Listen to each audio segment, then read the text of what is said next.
Kind of, cause then like these stupid dudes get off working. Yep. All right. Make sure this mic is back. All right. One, two, and three. In this episode of the Locked On NBA Big Board Podcast, it is the preseason rookie report part 3. This week, we've been covering all of the top rookies in the preseason just because we are excited that we have action, game action, and we're not just talking about prospects and what they did last summer. So, in this episode, James and I were going to share our thoughts on Alex Sarr, Stephon Castle. I know James has a lot to say about Castle. Reed Sheppard, Kyshawn George, and Tyler Kolek. Find out which rookie that we think had the best performance of Wednesday night. Stay tuned. Big shout out to each and every person that has made the Locked On NBA Big Board Podcast your first listen of the day. I'm your host, Rafael Barlowe, along with my co-host and my brother, James Barlowe. But before we get into this episode, I want to let you know that it is sponsored by Game Time. Download the Game Time app, create an account, use the code Locked On NBA for $20 off your first purchase. And if you're not subscribed to the YouTube channel, please subscribe, like, share, comment, click the bell so you can be notified every time we drop an episode, because we're coming at you 5 days a week, maybe even more. I'm thinking about doing like the underdog diaries on weekends. You know, the guys that are in the 2025 draft or possibly the 2025 draft that a lot of people aren't talking about. So we may drop those on weekends. But let's talk about the rookies, the guys that have already made it. I want to start off with Alex Sarr. I thought Alex Sarr had a pretty solid performance, 12 points, 9 rebounds, 3 assists against the New York Knicks. First, I want to start off with his defense. He had 3 blocks, and one of them was like a chase down block on Jalen Brunson. Another block, he got his pocket picked. I don't know why he was handling the ball at half court against With OG. OG Anunoby guarding him, but Yes, so he got his pocket picked, but he was able to get the chase down block there. And then there was another play where Karl Anthony Towns was like the trailer in transition, and Cat made his usual wild drives to the rim, going left. and Sarr was able to block that. So I thought defensively he showed some flashes of what he's capable of, especially with 2 of the blocks being like chase down blocks. But I thought, like I said, on the defensive end, he showed that he can be a rim protector. Had 9 rebounds, which is good. I know one of the concerns I had going into the season was how well he was going to rebound. So he did have 9 rebounds. So what did you think about Sarr on the defensive end? Look, he looked like what I thought should have been the number 1 pick. I mean, defensively, he has the talent, the ability to block shots and defend on the perimeter. He looked really good, man. Again, that whatever that stuff he was on in the summertime is clearly out of his system. He's making shots. 3 ball looks good. He looks like a really strong prospect. And we talked yesterday or the other day that who would be the rookies that would start. Well, he looks like he's obviously a lock to start for the Wizards, even though Kyle Kuzma's best at the 4. But hey, we'll see how long Kuzma's there. But Sarr looked good. Like I said, you mentioned the play where he got cookie by OG, but he made up for it. And he can block shots. He's athletic. I like him a lot, man. I like what he's doing in Washington. Again, I still think that ultimately he should be a 5, but he's got the ability to play the 4, especially if he's going to continue to knock down a couple threes a game. Yeah, I thought he did shoot a lot of threes. To be nitpicking, he was 2 of 6 from 3, but overall, I think he's like 50% from 3 in preseason. Again, 12 points, 9 rebounds, 3 assists. The way he scored, he had a couple backdoor cuts. There was one particular play where he just showed like his feel for the game as a scorer. Had a backdoor cut, didn't get the layup initially, but then he was able to shot fake to a right hand soft baby hook. I thought that was just kind of indicative of his feel for the game in the post. He had a pick and pop 3, another baseline cut, had a catch and shoot 3. I thought that he showed some flashes as a passer, which I saw that when he was in the NBL last year. There was a play where he got a rebound grab and go, rebound and run, and then hit Corey Kispert for a trailing three. And then he showed that I think there was another play where he got the ball at the high post, or actually it was probably like in between the free throw line and the 3-point line, and he was able to hit Kyshawn George, who we're going to talk about later on, as a backdoor cutter. If I did have some concerns about this particular game and then the 2 games that he has played, he does have a tendency to shy away from contact when there's traffic in the paint. I'm gonna If speak on that. it's if it's like a open, I mean, he looks like a freak athlete. He's jumping out the gym and finishing with emphatic dunks. But if there's traffic in the paint, he's not really going up strong. He's kind of shying away from the contact, and he hasn't attempted a free throw. That's what I was gonna say. 2 games. So go ahead. The floor is yours. You took the words right out of my mouth, man. Him not taking a free throw in 2 games. Again, it's 2 games. I'm not playing full 34 minutes. You probably expect him to play. But yeah, man, too athletic, too talented not to get to the foul line. I know it's new school basketball, but at the same time, I want my bigs to at least almost mirror your 3-point attempts for free throw attempts. So he's got to find a way to get fouled. But again, he's young. He'll figure it out. But yeah, that would be my biggest concern right now is that he hasn't shot a free throw in 2 games. But we'll see how that develops throughout the season. Yeah, I mean, it's still super early. Obviously, it's 2 preseason games. But if you're a Wizards fan, you have to be really encouraged, especially considering how bad he looked in the summer league. And then you can kind of get like a glimpse of what he can be as far as a guy that's going to be able to score as a cutter, floor spacer. And then once he gets stronger, I think he has the tools, the instincts, and the touch to be able to exploit players in the post, give him the ball in the block. So, and then we have it, like you said, on the defensive end, he has a chance to be really, really special as far as being able to defend in space and protect the rim. So if you're a Wizards fan, I know it's been some rough years for you, but you have to be encouraged with what you've seen from Alex Sarr and then Kyshawn George, who we'll talk about a little later. Yeah, just real quick, if you sit here and say who does Alex Sarr remind you of, or who is his comparison? I know some people don't like comparisons. Some people would say, well, he could be like an Evan Mobley type, right?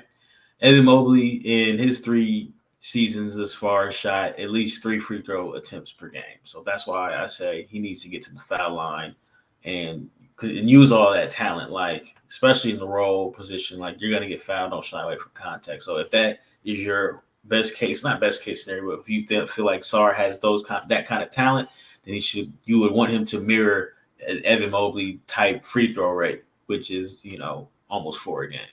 I saw Jaren Jackson comparisons. What do you think about that? I don't think he's as good with the ball off the dribble as Jaren Jackson. I'd have to look and see what Jaren Jackson looked like at that same age. But Jaren Jackson is a fouling machine. I don't think Sarr fouls like that. And I think they were mostly talking about the rebounding, because remember that was a concern. Yeah, Jaren Jackson is not like a super strong rebounder. Grab 4 or 5 rebounds with all that talent. But yeah, that's fair. But I mean, Jaren Jackson, even that last year when Ja was out, because he can handle the ball so well at his size, he's a mismatch problem at the 5. It's just the problem is he just doesn't rebound. But he averaged 6 free throw attempts a game last year. Exactly, yeah. But even then, even his first 3 years, it was 3 free throw attempts, 3 free throw attempts, 3 free throw attempts. So if you think he's Jaren Jackson, you still need to get to the free throw line at least 3 times a game. But yeah, that 6 for Jaren is because off the dribble, he's got some stuff. It may not be the prettiest, but he does. He's going left. Yeah. Well, yeah, Jaren Jackson, it's interesting that he's only had 1 season averaging more than 6 rebounds per game, which is crazy. I mean, I guess he doesn't grab offensive rebounds, maybe 1 a game because he's on the perimeter a lot. But if he were able to get up to 10 rebounds per game, he'd be even more dangerous. All right, when we return, we're going to talk about one of James's. It may have been James's favorite player. He definitely was. I didn't know if it was I mean, Castle or Rob Dillingham, but I know those are the two guys that like, James was the highest on.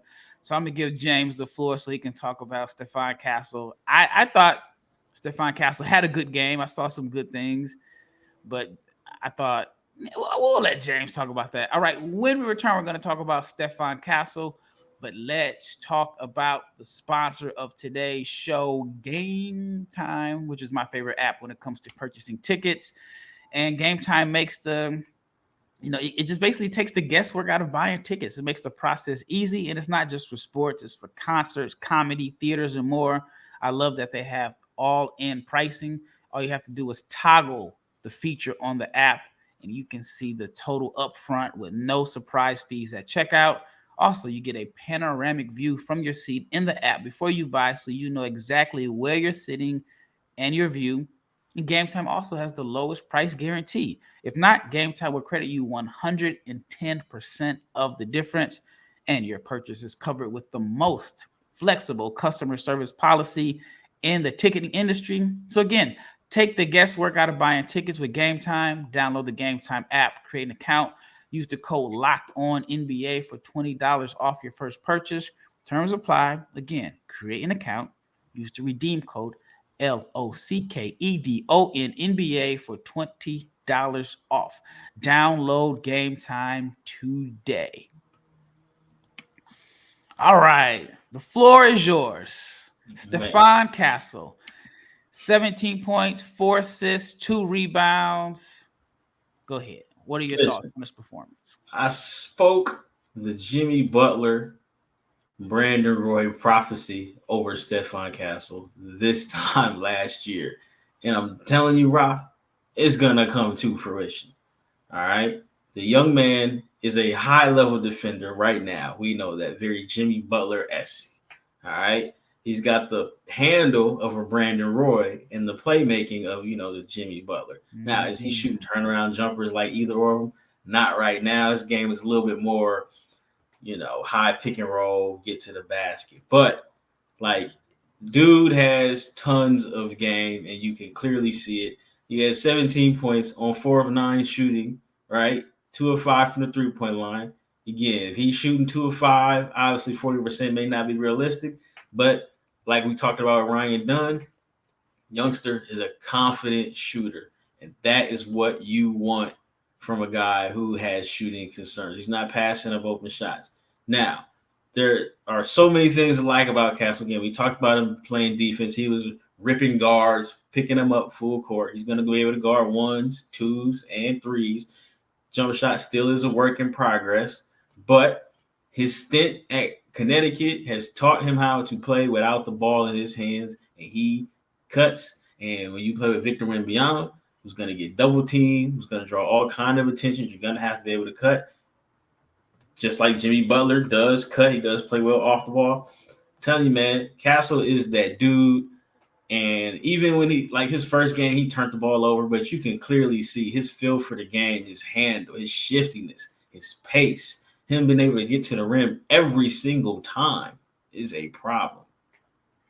Yeah, I don't see the Brandon Roy type handle. You are true. Yo, he has. I mean, he can handle the ball. He can handle the ball. I don't see the Brandon Roy type handle. I guess the Jimmy Butler. But here's the thing about when you just look at raw numbers and don't watch the game. He was 2 of 5 from 3, but one of those threes was it was, if I'm not mistaken, one of the threes that he took was at the end of the last second in the third quarter. So he was really 2 of 4 in a sense. Now the misses were bad and they were wide open, but I do one of the things I like most about Castle is he knows the scouting report says he can't shoot. He knows that teams are going to dare him to shoot. But like you said, he's still confident in it. He's going to have some bad misses, but he's a rhythm guy. If you give him enough time and rhythm, he's going to knock the shots down. The only concern I have about that is if he's coming off the bench and he's not playing consistent minutes and doesn't have that flow, how is he going to look as a shooter? Because it's almost like every game I've seen when he makes threes, he misses the first one, misses the first two, and then teams are like, okay, we're not closing out. And then he kind of makes you pay for it. So I am interested to see how much he plays. And where are, like, I feel like he has a clear path to playing minutes. they have a lot of redundancy with They guys do, that but you have to think. I don't know how high they are on Keldon Johnson. I mean, I feel like he can take work off his block. Devin Vassell is hurt, and he is in and out with injuries, feels like all the time. And Castle can play on the ball and off the ball. I feel like there's going to be at least 22 minutes a night for him there. Yeah. And once maybe the Spurs realize we aren't that good, because, Victor has all the hype in the world, well deserved, and the closer it gets to, man, we're not as close to where we want to be, then okay, let's really give Castle some minutes. Like, I think he's gonna play. Yeah, the Spurs. He's better than Branham already. Than who? Right, Malachi Branham. Okay. Yeah, he's better than him already. I mean, we'll see how it works with Sohan at the 4. Like, dude can play. Like, he has instant chemistry with the pick and pop 5s already. You play him off the ball, he's cutting, getting layups. Like, he checks so many boxes right now, and that's with a shaky jump shot. That's Jimmy Butler, man. I'm telling you. Yeah, if he ends up being Jimmy Butler, that's a win. I do think that he's best with the ball in his hands, but I really like the fact that when he doesn't have the ball and he knows that teams want him to shoot, one, he shoots it confident, like I mentioned, but he still does the little things, like he's cutting, hitting the glass. He definitely hitting the glass. He was 7 of 10 from the foul line.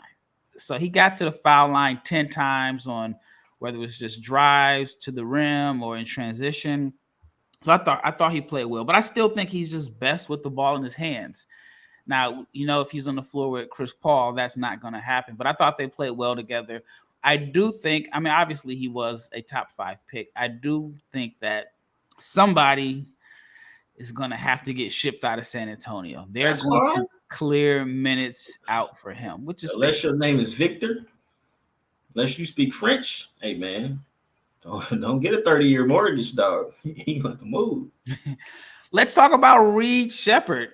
Hey, man, when I watch Reed Sheppard play, and I don't want to always just use the white-on-white comparison, but that was Mark Price all over again. Just because the way that he was shooting those pull-up jumpers off the dribble reminded me of Mark Price. And I know a lot of our listeners are probably too young for Mark Price. I'm barely old enough to remember Mark Price. I just remember, I grew up in the Jordan era and WGN was free.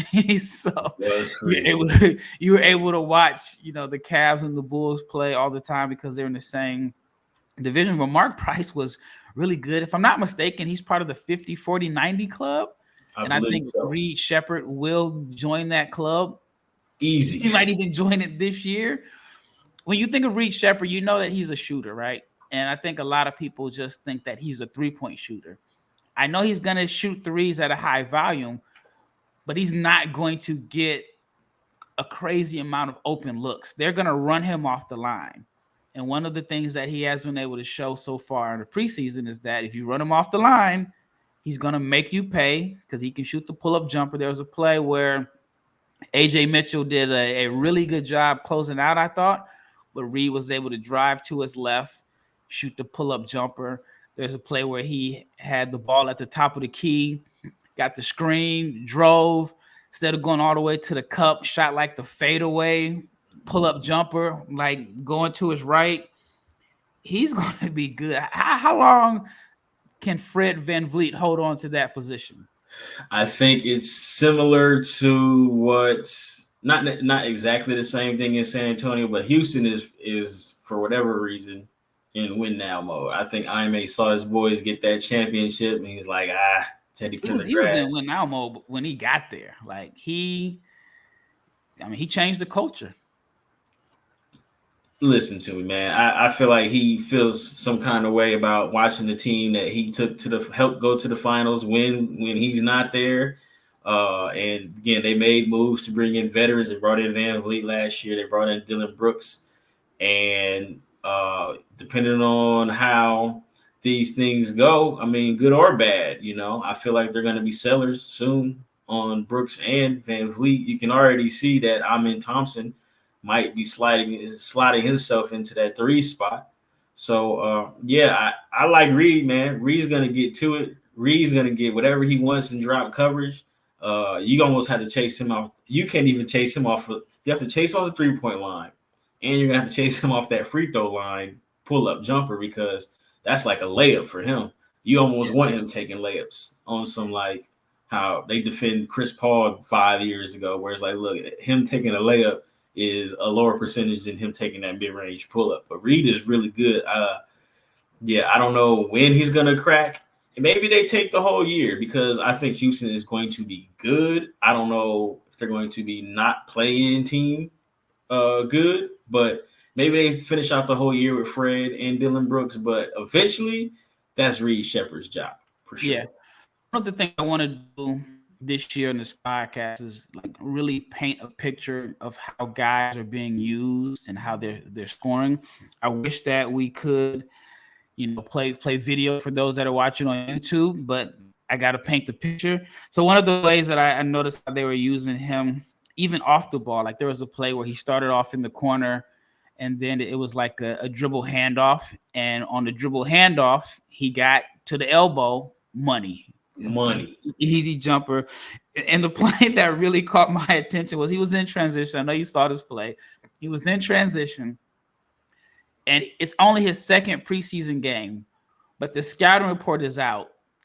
Do not let him shoot. And the threat of him shooting a pull-up transition 3, I think it was Aaron Wiggins went to like. It was on the left side, right? Yeah. Aaron Wiggins saw him coming down in transition, went to like close out. Reed hit him with just a simple hezzy cross, got to the lane. Okay, that's the one down the middle. I know what you're talking about. Yeah. Got to the lane and scored. So it's gonna be, man, listen. I don't know how long. I don't know how they're gonna keep him on the bench, and I just want to know because I don't really think Ime messes with Jalen Green. That's just my gut feeling is that they may not mess with him, but he was a high pick. He does have crazy upside, but for some reason, and I could be wrong, I can see Jalen Green's minutes getting cut down a little bit and Ime having a little bit more faith in Reed Sheppard. And before we go to the break, Jalen Green hasn't signed an extension yet. Cade got his extension. Huh? When's the last day? It's got to be coming up. I think it's like the, opening night. But Cade got his extension. Mobley got his extension. Jalen Green has not received his extension. And to me, maybe I'm guessing here, but that lets me know a little bit of how the Rockets feel about Jalen Green. All right, when we return, we're going to talk about Kyshawn George, who had an impressive game against another one of my boys. Another guy that James really liked. And then Tyler Kolek, a guy that I really liked. And everything I liked about Kolek coming into this draft was on full display. I mean, it was the Wizards, but we'll talk about Kolek when we return. All right. Let's talk about FanDuel, America's #1 sportsbook. And if you are an NFL fan and even NBA fan, you can start the season with a big return on FanDuel, which is, like I said, America's #1 sportsbook. When you get a hunch in the middle of the game, you can check out the latest stats. You can view live play-by-play, so much more, and it's all on the same page where you placed your bets. You can get started with $200 in bonus bets. That is guaranteed. Guaranteed when you place your first $5 bet on FanDuel.com. Again, FanDuel.com, America's #1 sportsbook. All right, last segment. Kyshawn George. I know you were high on Kyshawn George. I thought he really looked good. I mean, well, I don't want to. I'll take that back. I don't want to say he really looked good. I thought he struggled with some of his decision making. Yeah. But I'm very intrigued with his long-term potential. He already looks different than he did at Miami. In Miami, he was a spot-up shooter, and you see the Wizards start giving him the opportunity to play with the ball in his hands, make mistakes. But I like what I've seen out of Kyshawn George. Listen, Rob, I tried to tell you again, dude can hoop. Right? Well, hold on, you're making it sound like you had to convince me. It doesn't matter, man. Let me talk my stuff, man. He can hoop. The jump shot, he shot well in Miami, 6'7", 6'8". And he had spurts where he handled the ball in Miami. But like you said, he's getting an opportunity to handle the ball more. But I think the most impressive thing that I've seen, again, it's just 2 games, but he looks like a better athlete in NBA spacing than he did in Miami. Because in Miami, he couldn't get to the basket. No. And, college basketball spacing, man, you hooping in the phone booth. If you don't know what a phone booth is, kids, Google it. It's small. But he got to the rim. He had a rebound opportunity, went to the basket, full court, full speed, coast to coast, got a layup. I don't remember seeing that in Miami at all. No. I'm not saying he's a great athlete, but he went from like an average athlete to a good athlete, and that makes all the difference in the world for him because he can legit like really shoot the ball. And even then, he did have turnovers, but some of those turnovers were he was getting downhill and just it was the right idea, but it was just not. He's trying to make a play. He was trying to make a play. It wasn't like he was getting ripped or he couldn't get by his man and he got stood up because he isn't strong enough. Like, he was getting downhill, and that is a great sign. Another play that stuck out to me was on the right side of the court. I think it was the second half. I forget first half, second half. But he had Tyler Kolek guarding him, and he was going at him. He was going at Tyler Kolek. He broke him down a couple of times. Had an and one going left, and then he had another one where he had Kolek on his shoulder, put him in jail a little bit, hit the bank shot, the jump stop bank shot off the glass. Mm-hmm. Like, that's the stuff that you didn't get to see at Miami that he does have. That's very, very encouraging. My Kyshawn George stock, man, I'm looking like a genius with that one in his 2 preseason games. But look, he looks legit. And again, they got a lot of wings.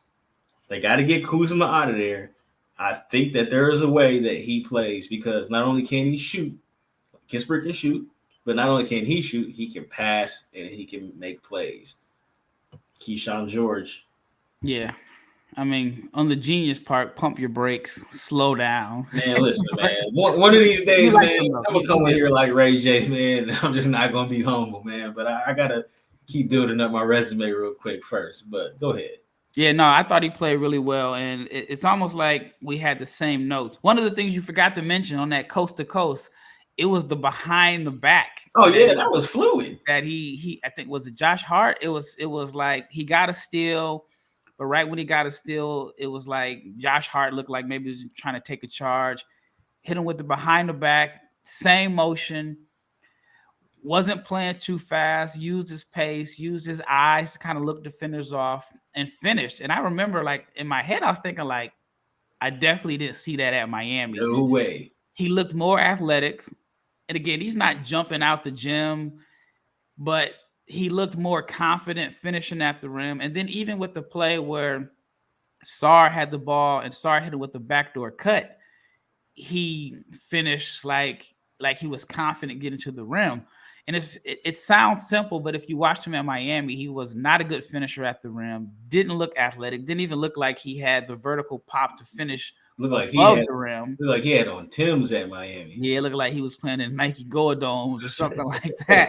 But no, he looks a little bit, he looks better, I should say, as far as athletically. And I do remember talking to an agent that was trying to recruit him, and he mentioned that. I remember that. He thinks that there is a way that he can become a better athlete. And he also mentioned that he grew a lot in a short amount of time, and his body still hadn't caught up with, he was still kind of clumsy in a sense. Basically, he was saying because of the new growth. So that was a very valid point that he made, and it looks like he was pretty right about that. I know he's in DC, and they wear foams in DC. Don't hoop in foams, Kyshawn. We just unlocked a level of athleticism for you, man. So leave those rose those rose pink foams at the crib, man. Nike foam posits for the sneaker My heads. fault, man. My fault. But he was attacking Tyler Kolek, which Man, listen. again, that's not something we saw in Miami. But that's, I know we're kind of running out of time here, but that's the stuff that when you are like evaluating a prospect, it can be difficult because you have to like picture him outside of that college setting that can be restrictive. And at Miami, he was a catch and shoot guy. And with the Wizards, I mean, like I said, the turnovers, he was trying to make plays. He was can live with those. He could live with that, especially, with the Wizards. They The have Wizards, the man, ability to be patient with him. But just seeing him like see a matchup that he thought was favorable and go at it was something that I really liked. But overall, I liked Tyler Kolek's performance. I thought Tyler Kolek was, I thought he should have been a first round pick. I thought he would have been a perfect fit for the Suns. But, so far through preseason, I can't be mad at the Suns picks. But I think they traded out of the first round, if I'm not mistaken. But I really liked Kolek. And I know people thought I was crazy because I compared him to Jalen Brunson. Not the same player by any means, but the way that they both use angles and are able to get to their spots without being like elite athletes and using their strength and smarts and craftiness, I thought that was similar, even though I feel like Brunson uses his to score while Kolek uses, the angles and the strength to set teammates up. But I thought he played really well. He had 15 points. And he banged the 3 off the glass, though. Yeah, I do have that in my notes. He banged 3 off the glass. So we'll just say he had 12 points. He had 12. But I like the way they used him. There was a play where they had him in the corner, and Landry Shamet had the ball at the slot. Shamet drove to his left, and then it turned into a dribble handoff. And it was like a way for the Knicks, at least in my opinion, to get Kolek getting downhill because he's not necessarily going to blow by you, but I thought it was crafty how they're using ways to get him downhill. He made the stop and pop pull-up jumper. And then he's just so good at using his strength and angles.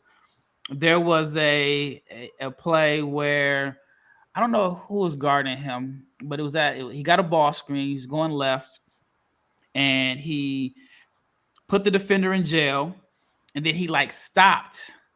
Like a lot of times when guys get a ball screen, you think of like Ja Morant. If Ja Morant gets a ball screen, it's he's going downhill. Obviously, Kolek doesn't have that type of foot speed, but he's so patient.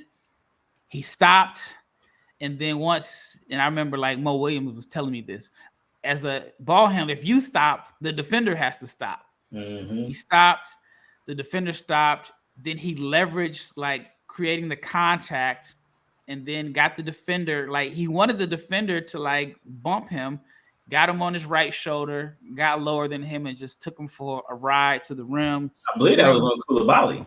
I think it was Koulibaly. Then there was another play where it was Johnny Davis guarding him. And I mean, this is like knowing your strengths and being crafty. Got the ball on, this time he was going right on the ball screen. Had the angle to like keep going right and finish, but he's smart enough to know like I'm not explosive. If I keep going right, then he can probably cut me off and meet me at the rim and beat it on the glass, which I think is one of the areas that a lot of guards struggle with in the NBA, is that there's a very small sample size if you're undersized, and if you're not crafty with it, they beat it on the glass. So there was a play, got the ball, was going right, had what looked like a clear angle to go right, but then, I think Sarr was also around the paint. Sarr probably would have beat it up. So instead of like going right, he like slowed down, waited on Johnny Davis, bumped Davis, took a couple dribbles, and then shot like a lefty floater, which he's going right. He's left-handed. Davis is already on his left shoulder. Even though he didn't get the foul, that was a crafty play that he's going to be able to draw fouls on that play, because you're not used to somebody shooting a floater with their left hand, which when the defender is right on them. So anyway, it was just little things like that as far as just mastering angles that I think He's going to have a long NBA career. Now, the path for playing time in New York, I don't know. It looks like they played him and Payne together a lot. That's interesting. Yeah, they play him and Payne and Shamet together. And I know it's preseason, so the lineups are going to be a little weird. But it looks like McBride is going to be their sixth man. But I think Kolek is a guy that Tibbs likes. But then again, if he's getting attacked by a rookie, then if another rookie is attacking him, with no rep of breaking people down. Yeah.